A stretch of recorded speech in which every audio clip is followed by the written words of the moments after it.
কোরবানির ঈদে পশুর চামড়ার ন্যায্য মূল্য নিশ্চিত করতে প্রধান উপদেষ্টা উচ্চ পর্যায়ের কমিটি গঠনের ঘোষণা দেয় স্বস্তি ফিরছে ব্যবসায়ীদের। তারা বলছেন, কারসাজি এড়িয়ে সরকার নির্ধারিত দরে ট্যানারির মালিকরা চামড়া কিনলে রেকর্ড পরিমাণ চামড়া সংরক্ষণ করা সম্ভব। একই সাথে ট্যানারি মালিকদের কাছে থাকা বকেয়া পাওনা শোধের পাশাপাশি ঋণ সুবিধার কথা বলছেন আড়তদাররা।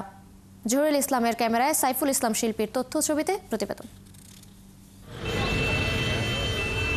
ট্যানারি মালিকদের কাছ থেকে টাকা বকেয়া পাওনা সহ নানান কারণে চট্টগ্রামে আড়তদারের সংখ্যা কমে গেছে। আগে প্রায় 250 জন আড়তদার চামড়া সংগ্রহ করতেন। 2021 সাল থেকে চট্টগ্রামের চামড়া ব্যবসায়ীরা কোরবানির পশুর চামড়া সংগ্রহের ক্ষেত্রে বড় ধরনের বিপর্যয়ে পড়ে।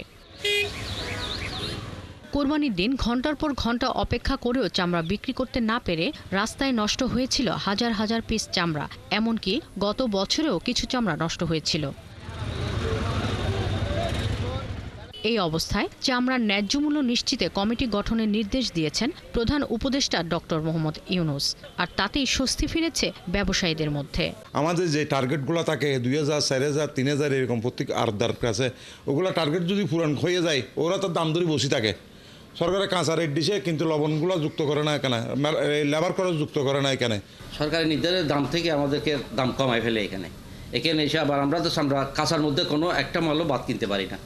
ওরা আমাদেরকে 30%, 40% পর্যন্ত বাদ দেয়। ব্যবসায়ীদের অভিযোগ, প্রতি বছরই সরকার কোরবানির আগে দর নির্ধারণ করে দিলেও ট্যানারি মালিকেরা তা নিয়ে কারসাজি করেন। এমনকি মাঠ পর্যায় থেকে বাকিদের চামড়া কিনে বছরের পর বছর সে টাকা দেন না। আমরা চামড়া কিনার পরও দিই 25-30% বাদ দিব। তো 25-30% বাদ দিলে তো চামড়ায় যে পত্তা বাড়ি গেল না, আবার লবণ খরচ আছে। এক চামড়ার অনুযায়ী 200 টাকা লবণ খরচ আছে। তো খরচা মিলে ট্যানারিওয়ালারা আমাদেরকে যে দাম রেট দিয়ে সেই দামে চামড়া কিনে না, এটা কম বলে। তা কম পাইলে বা লাভ লস আমরা বিক্রি করি, বিক্রি করার পরও দিয়েও আমরা টাকাগুলো সঠিকভাবে পাই না। আড়তদাররা আরও জানান, সাধারণত কোরবানি গ্রীষ্ম মৌসুমে হওয়ায় তীব্র গরমে চামড়া নষ্ট হওয়ার শঙ্কা থাকে।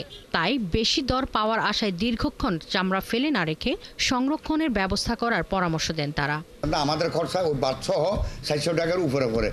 সরকারের যে দামটা নির্ধারণ করবে ওই দামটার উপরে ভিত্তি করে চামড়া করে কিনে আনবেন, এখানে তাড়াতাড়ি বিক্রি করে দেবেন, না হলে দেরি হলে চামড়া ফসলের জিনিস চামড়া নষ্ট হবে। দেশে পশুর চামড়া যে চাহিদা তার 80 থেকে 90% পূরণ হয় কোরবানির ঈদে।